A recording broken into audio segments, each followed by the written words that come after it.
Hi, Five Branches University students. This is Dr. Chi speaking. We're living in an unprecedented time, and many people are looking for ways to stay healthy and safe during the COVID-19 pandemic.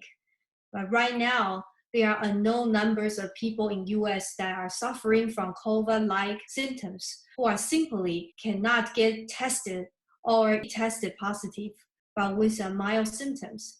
So I know a lot of us already practice social distancing, and most people have already been following all the rules about hand washing, avoiding touching their faces, avoiding shaking hands or hugging, or disinfecting surface frequently. But is there anything else that we can do can help our body? So this video will teach you how to take care of yourself or your patient or your friends at home in self-quarantine, which promotes self-healing and reduce stress. According to the last videos, that this pathogen is invaded the Moyuan area, cause dampness in our body. Many experienced TCM doctors from China who have treated COVID-19 patients, they all believe that this pandemic belongs to dampness, and they call it Damp-E. E means epidemic diseases.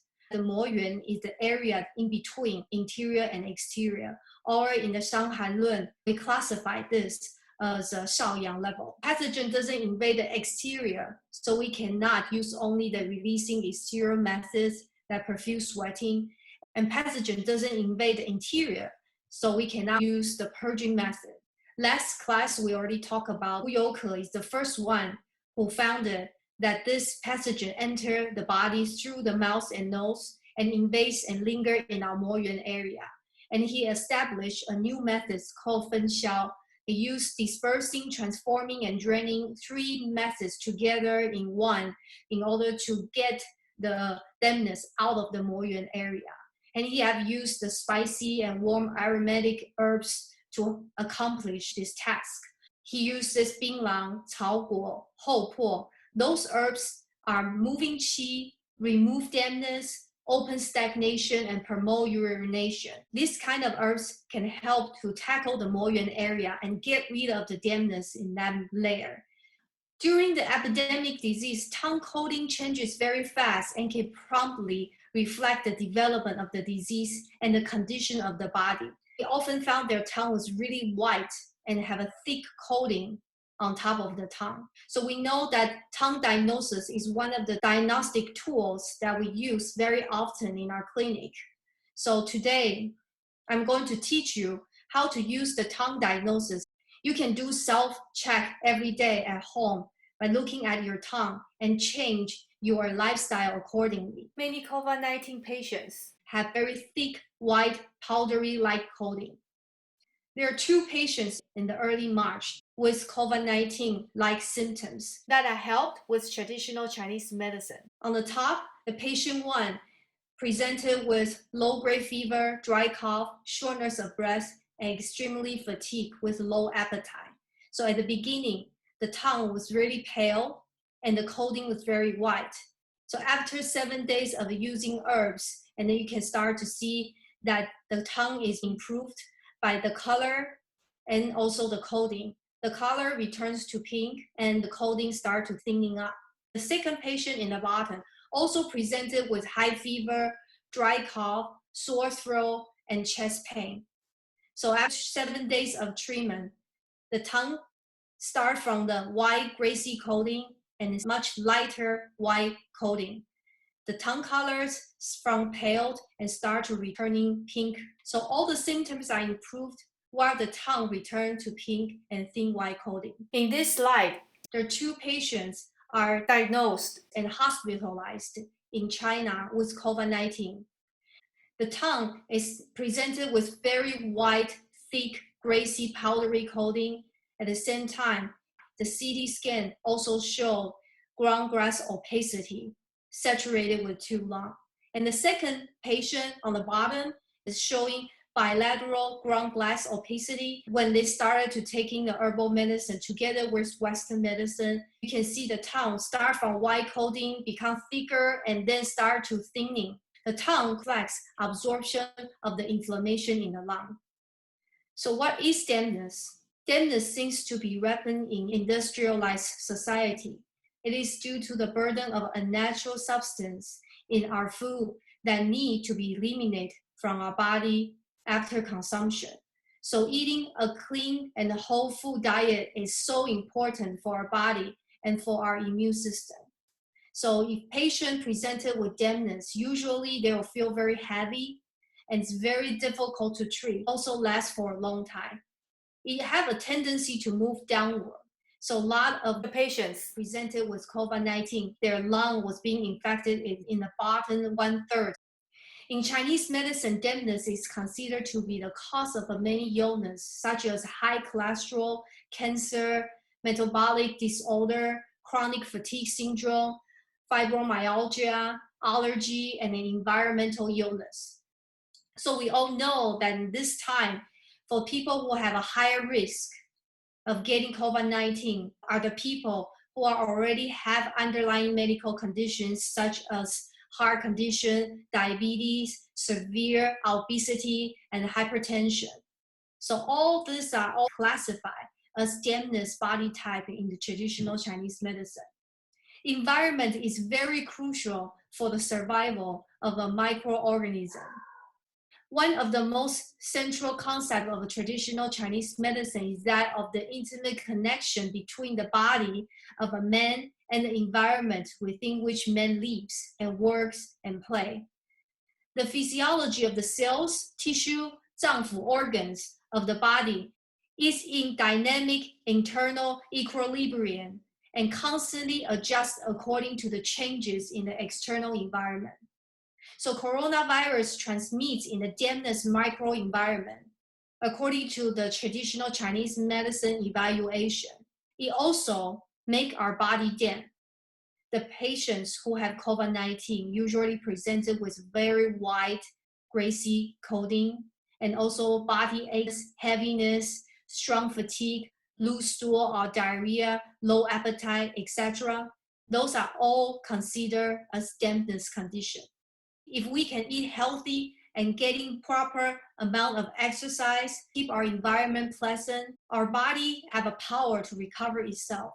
What are the lifestyle and practices that will cause our body to become damp, and then how to change them in order to provide a better environment for our body to recover? There's two things that we can do to fight this dampness. First of all, we have to keep our body's internal environment warm and dry. And second, we have to keep our external environment warm and dry. In our house, we can light the fireplace or turn on the heater. We also can burn moxa or dry sage around the living space in our house and use moxa stick, cut them into small sections and burn a section each time for patients who already have cold-like symptoms and then with white coatings in their tongue. And you can burn this moxa in the place where they stay in self-quarantine. That would be a very good way to change the microenvironment for pathogens to survive. How about our internal environment? If we feel cold or have some kind of chills, or if we already start feeling our achiness or soreness in our body or in the back of the body, we can drink a warm ginger lemon water and sit in front of the fireplace or any other heat source with back facing the heat until it starts sweating. It is a light sweat, the kind of experience when you drink hot soup or tea. Remember, it cannot be a heavy sweat like from a sauna or intense exercise. Lemon. Of course, lemon, we know that there's a lot of vitamin C, and vitamin C actually help to fight virus. Ginger can disperse lung cold and stop cough. It also releases the exterior and warm the middle gel. It helps to remove the dampness by warming our stomach and promote sweating. Because a light sweat will open the pores of the skin so that the lungs can disperse fluids and the fluids will not become pathogenic dampness. Then when we warm the middle gel, we can get rid of the dampness by transforming the dampness in our stomach. There's other ways to avoid dampness and phlegm in our body. First of all, we have to avoid overeating. In traditional Chinese medicine, we believe that overeating will weaken the stomach and the spleen and leads to accumulation of the dampness and phlegm. And excessive consumption of the cold energy and raw food will also weaken our spleen. Like for example, the refrigerated food, or ice water, or ice cream will cool our stomach and make our stomach not being able to move efficiently. Raw vegetable, salad, fruit are also considered as cold and raw. If you already have COVID-19 like symptoms, you have to avoid refrigerated food and raw vegetable and salad if possible. And some other food are also considered as greasy and create dampness. For example, like deep fried food, like chips, cheese, milk, cream, butter, banana, fatty meat. When you wake up in the morning, meat or nuts, because nuts have a lot of oil inside. And then try to eat light is crucial during the time when you already have dampness in your body, especially in the tongue, that if you already see white coating in your tongue. So it's actually a good recommendation that you can, when you wake up in the morning, and then instead stand in front of the mirror and take a look at your tongue and see if your tongue is already covering with white coating. If you already see white coating, try to eat light, avoid sweets. Recommendation here is to take 薏仁 with 赤小豆. 赤小豆 is very good for moving the blood, at the same time have a diuretic effect. Together with 薏仁 in transforming dampness in your lung. We can even use 薏仁 to remove pus in our lung. It can become a very nice dessert for your dinner, or it can be a very good breakfast for the morning. We can also keep our body warm by doing standing meditations with the sun warming up our back.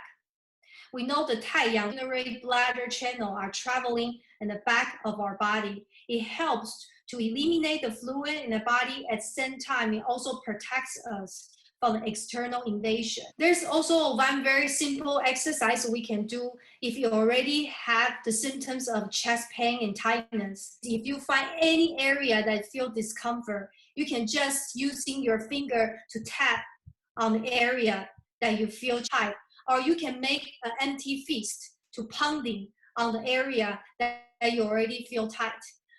We know that in the thalamus is where the T cells mature, and that is very crucial in targeting and destroying the pathogen. We can press on the area where the sternum bone is and find any sore and achy spots, tap around this area. Also, you can use your finger to tap along your lung channels, and then that will help the circulation and qi movement in the lung channel. Moxibuction. We talk about burning the moxibuction to make our environment dry. At the same time, we also can use moxibuction to warm up acupuncture point to help the transforming of the dampness in our body. There's 2 points we can recommend. Number 1 is the REN 12. If you draw a straight line between your end of the sternum bone and your belly button, find the center, that is REN 12. This point is the best to transform the dampness, improve circulation in your digestion system. Stomach 36 is also a very good acupuncture point, which will help you to transform the dampness, improving your digestion to increase your immunity. There's also some very simple alternative therapies that we can do at home to do guasa in our back, and also we can use cupping in the back along the urinary bladder channel. Both methods can increase the movement of qi, eliminate the extra fluid that's being accumulated in the surrounding tissue. What is the best way to boost up your immunity? I cannot underscore enough the importance of the sleep in maintaining the healthy immune system. So please sleep before 11 and try to sleep at least 7 hours.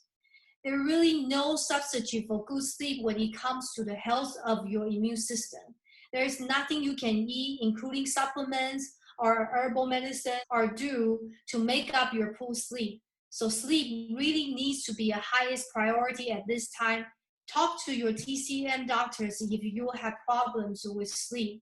The second is we have to reduce our stress.